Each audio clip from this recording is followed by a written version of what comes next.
Welcome friends. आज के tutorial में हम देखेंगे कर्व फिटिंग इक्वेशन के बारे में और उसमें हम एक न्यूमेरिकल सॉल्व करेंगे जो कि बेस्ड है स्ट्रेट लाइन इक्वेशन के बारे में। तो बेसिकली यहाँ पे हम न्यूमेरिकल देखेंगे जो कि प्लास्टिक एलिमेंट जो भी है, प्लास्टिक मटेरियल, उसका एक टेंसाइल स्ट्रेंथ है आपका जो कि हीट ट्रीटमेंट के ऊपर है। तो यहाँ पे कुछ उन्होंने गिवन टाइम दिया है और उसका टेंसाइल स्ट्रेंथ दिया है, तो ये न्यूमेरिकल हम सॉल्व करेंगे। तो चलिए पहले मैं स्टेटमेंट पढ़ लेता हूँ। तो प्रॉब्लम यहाँ पे दिया है, it is known that the tensile strength of plastic increases as a function of the time when it is heat treated with the following data collected. तो यहाँ पे उसने बोला कि एक प्लास्टिक का मटेरियल, उसका टेंसाइल स्ट्रेंथ इंक्रीज हो रहा है with the help of heat treatment की वजह से। जिससे हीट ट्रीटमेंट का जो भी टाइम बढ़ेगा उसी तरीके से उसका टेंसाइल स्ट्रेंथ भी बढ़ता जाएगा। तो यहाँ पे उन्होंने क्या बोला कि एक आपको डेटा दिया है, सैंपल डेटा जो भी मैंने कलेक्ट किया है, जो भी रीडिंग लिया है। तो यहाँ पे आपका डेटा पे आपका वो है टाइम इन ए मिनट में, और सेकंड वाला जो है आपका टेंसाइल स्ट्रेंथ इन न्यूटन पर एम स्क्वायर में। तो टाइम दिया है आपका 10 से 50 तक और टेंसाइल स्ट्रेंथ दिया है आपको 14.358 से लेके 18 पॉइंट, मतलब इंक्रीजिंग में और ऑर्डर में। तो यहाँ पे बोला उन्होंने find the tensile strength for 70 minute. तो 70 मिनट के लिए आपको इस प्लास्टिक एलिमेंट का टेंसाइल स्ट्रेंथ कितना होगा वो कैलकुलेट करना है। तो इसके लिए हम यहाँ पे यूज करेंगे स्ट्रेट लाइन इक्वेशन मेथड, और मतलब कर्व फिटिंग का। तो यहाँ पे मैं चलता हूँ। पहला जो आपका प्रोसीजर है वो है process step number first, create a table और फॉर्म अ टेबल। तो टेबल फॉर्म करना होता है। तो इसमें क्या है, यहाँ पे एन दिए हैं। तो एन मतलब क्या है, नंबर ऑफ सैंपल। तो कितने सैंपल है, 1 2 3 4 5। तो सैंपल लिख लेता हूँ 1 2 3 4 5।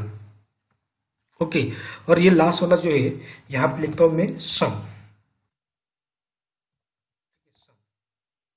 उसके बाद में यहाँ पे बोला है एक्स। तो एक्स को मैं यहाँ पे लिख लेता हूँ 10 20 हो गया। उसके बाद में y की वैल्यू एज इट इज लिख लो। तो यहाँ पे मैं y की वैल्यू डाल दूंगा जो कि 14 से लेके 18 तक है। हो गया।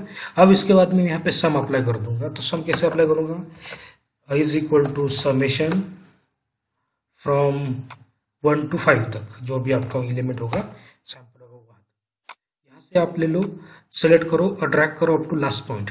अब मुझे इसमें क्या क्या कैलकुलेट करना है, पहले तो मैंने नंबर ऑफ सैंपल मैंने कैलकुलेट कर लिया, कितने हैं 5। फिर एक्स की वैल्यू गिवन है, वाई की वैल्यू गिवन है। तो गिवन वैल्यू की मैंने वैल्यू यहाँ पे पुट कर दी और उसका समेशन भी निकाल लिया। उसके बाद में रिक्वायरमेंट क्या है, मुझे एक्स का स्क्वायर चाहिए। तो यहाँ पे मैं लिख लूंगा एक्स स्क्वायर। तो ये मैंने यहाँ पे अप्लाई कर दिया इसका स्क्वायर।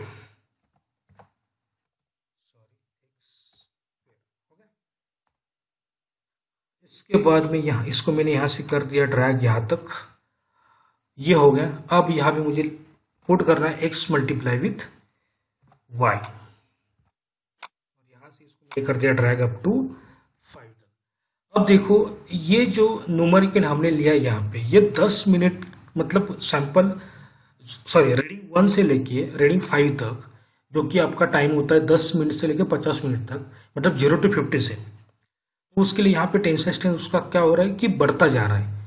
तो ये कुछ इस तरीके से कर आएगा आपका फाइनली, मतलब देखो 0 में इतना होगा, फिर उसके बाद में यहाँ पे जब हम जाएंगे तो उसका 14 पॉइंट समथिंग कुछ होगा, फिर उसके और लास्ट का वैल्यू आपका 18.51, जो कि मैंने इसमें से ये कर्व निकाला है।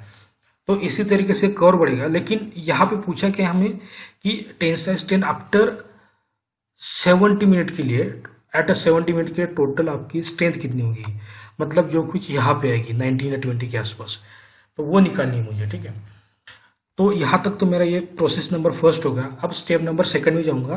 तो स्टेप नंबर सेकंड क्या है कि इस टेबल को इस इक्वेशन फॉर्म में आप लिखो। मतलब क्या है, a multiply summation of x, फिर plus n b is equal to summation of y, फिर summation of x square multiply with a plus summation of x multiply with b is equal to summation of x square.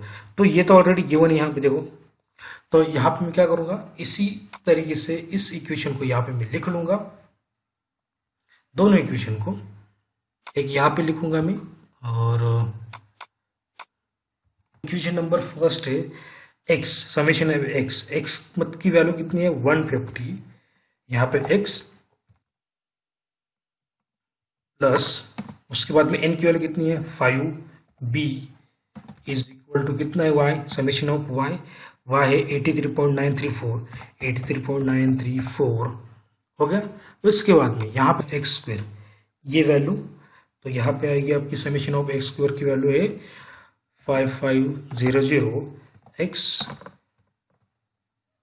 ये square होगा अभी तो हो जाएगा a plus आएगा 150, यहाँ पे ये गलत हो गया, x नहीं a, फिर यहाँ पे आएगा आपका b is equal to summation of x y, मतलब ये, तो यहाँ पे वैल्यू आएगी 2611.36 हो गया। इसके बाद में अब यहाँ पे क्या किया है कि इस साइमल्टेनियस इक्वेशन के बाद हम इसका डिटरमिनेंट निकालेंगे, तो इसके लिए मुझे 3 वैल्यू निकालनी पड़ती है। तो यहाँ पे स्टेप नंबर 3 है, पहली वैल्यू मुझे निकालनी पड़ती है उसका डेल्टा, फिर डेल्टा ए और डेल्टा बी। तो ये डिटरमिनेंट से निकलेगा, इसके लिए हम यूज करते हैं क्रैमर्स रूल। तो आप क्रैमर्स रूल यूज करो या फिर डायरेक्टली ये मैंने जो फॉर्मूला दिया ये अप्लाई करो। तो पहले फॉर्मूला क्या है कि एक्स एन और एक्स स्क्वायर एक्स, तो एक्स की वैल्यू कितनी है 150, फिर एक्स स्क्वायर की कितनी है 5500, उसके बाद में एन एक्स की वैल्यू कितनी है, एन कितने 5 सैंपल है और एक्स की वैल्यू 150 है हो गया। फिर यहाँ पे बोला कि उन्होंने वाई, अब वाई की वैल्यू कितनी है 83.934, फिर एक्स वाई की वैल्यू 2611.36 और यहाँ पे बोला एन एक्स, तो इसी वैल्यू को मैं यहाँ पे कॉपी कर लूंगा हो गया। ओके, ये यहाँ पे बोला है एक्स वाई, तो इसी को मैं यहाँ पे कॉपी कर दूंगा एक्स वाई, और यहाँ पे बोला एक्स स्क्वायर, तो ये वैल्यू यहाँ से उठा के मैं यहाँ पे कॉपी पेस्ट कर दूंगा। ओके, ये तो मैंने जैसे आपका मैट्रिसेस बनाया था, मैट्रिक्स बना था, उसके हिसाब से मैंने यहाँ पे अरेंज कर ली। अब मुझे फाइंड करना है कि टोटल डिटर्मिनेंट डी की वैल्यू कितनी आएगी और डिटर्मिनेंट डी आई की वैल्यू कितनी आएगी और डिटर्मिनेंट डी बी मतलब डेल्टा ए और डेल्टा बी की वैल्यू कितनी आएगी। तो इसके लिए मैं यूज करूंगा is equal to matrix determinant मतलब एमडी प्रेस करो, उसके बाद में यहाँ पे देखो एमडी डिटर्मिनेंट मतलब टी या आर एम पूरा आ रहा है, टैप प्रेस करो और पूरा का पूरा यहाँ पे एरस सिलेक्ट करो और ब्रैकेट कंप्लीट करके एंटर दे दो। जैसे एंटर किया यहाँ पे -5000, इसको कॉपी करो, यहाँ पे जाके प्रेस कर दो, यहाँ पे जाके प्रेस कर दो। अब ये क्या करेगा, ये ऑटोमेटिकली इसके ऊपर वाला जो भी सेल रहेगा उसका कैलकुलेशन करेगा। देखो ये जो फॉर्मूला है ये कैसा है, अभी ए की वैल्यू कैसे निकलेगी, ए की वैल्यू निकलती है आपकी डी अपॉन डी और यहाँ पे जो वैल्यू आती है डी बी अपॉन डी। तो ए निकालने के लिए आपको ये होगा डी ए अपॉन, तो इसको मैं यहाँ पे प्रेस करूंगा D A upon D, enter करो, फिर उसके बाद में is equal to D B upon D हो गया। इसको हटा देता हूँ यहाँ पे। अब ये तो बन गया आपका पूरा का पूरा ये ए और बी की वैल्यू, वेरिएबल की वैल्यू। अब यहाँ पे क्या बोल रहा है कि एक्स की वैल्यू अगर 70 होगी मतलब मिनट, तो आपका वाई कितना रहेगा। तो इक्वेशन क्या आपका होता है, इक्वेशन जो होता है वो यहाँ पे लिख देता हूं मैं। वाई इज इक्वल टू क्या होता है, वाई इज इक्वल टू होता है A X plus B, nothing but the straight line equation मतलब Y is equal to M X plus C, हम ऐसे भी बोल सकते हैं उसको। तो जब ये इक्वेशन बनेगा तो इक्वेशन में वैल्यू रख देता हूं। अब ए की वैल्यू कितनी है, is equal to a multiply with x मतलब 70 प्लस बी मतलब ये, ठीक है। अब यहां तक हो चुका है, तो यहां पे वैल्यू आ चुकी है हमारी 20.5204। इसको मैं यहाँ पे हाईलाइट करूंगा और इसको बोलूंगा यहाँ पे न्यूटन पर एमएम स्क्वायर, ये होगा आपका आपकी टेंसाइल स्ट्रेंथ। तो स्टेटमेंट के हिसाब से हम यहाँ पे बोल सकते हैं कि जितना भी आपका हीट ट्रीटमेंट प्रोसेस होता रहेगा प्लास्टिक के ऊपर या प्लास्टिक मटेरियल के ऊपर, तो 0 से लेकर 70 तक जब भी आपका हीट ट्रीटमेंट प्रोसेस होगा तो 70 मिनट के लिए आपका जो भी टेंसाइल स्ट्रेंथ रहेगा वो होगा आपका 20.52 न्यूटन पर एमएम स्क्वायर। ठीक है, थैंक यू।